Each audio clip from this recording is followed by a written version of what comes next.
On ne prévoit jamais d'être ministre. C'est toujours un mélange de volonté et de hasard.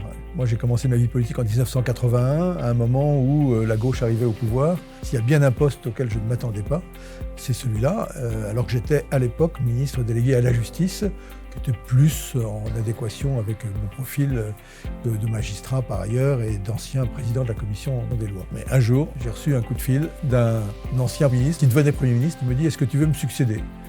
Je n'ai pas compris la question. Je lui ai dit « Pourquoi te succéder? Tu es Premier ministre, tu vas rester Premier ministre ?» « Non, mais succéder comme ministre de l'économie et des finances. » J'ai hésité, il m'a dit « Tu sais, il y en a d'autres qui ça ferait plaisir, donc tu me dis oui ou tu me dis non ?» J'ai dit oui.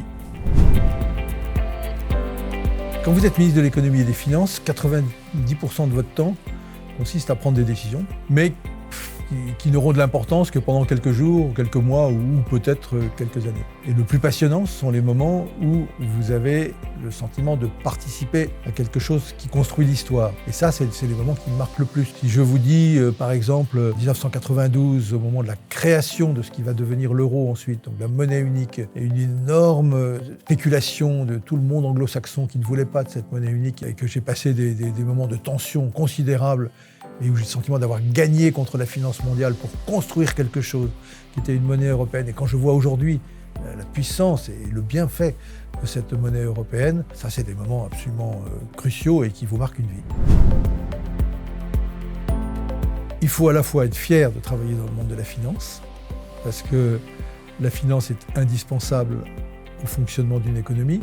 Et vous savez, parfois on dit la bonne et la mauvaise finance. Mais par ces canaux, les mêmes canaux, vous pouvez aussi avoir des finances qui corrompent, la finance qui correspond aux fruits d'activités illégales. Et donc il faut être fier de travailler dans le monde de la finance et en même temps extrêmement précautionneux parce que c'est un monde plein de dangers. C'est un monde où une inattention ou une bienveillance qui paraît anodine au départ devient une bienveillance coupable ensuite.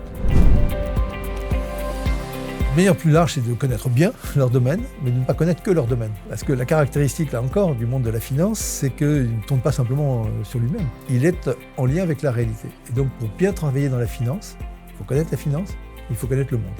Et il ne faut surtout pas se couper du reste du monde. Il faut continuer à s'intéresser au fonctionnement de tout autre secteur, parce que ce seront vos clients, vos interlocuteurs, ceux pour lesquels, en fait, vous travaillez. Donc, bien se concentrer sur son domaine et une grande ouverture au reste du monde.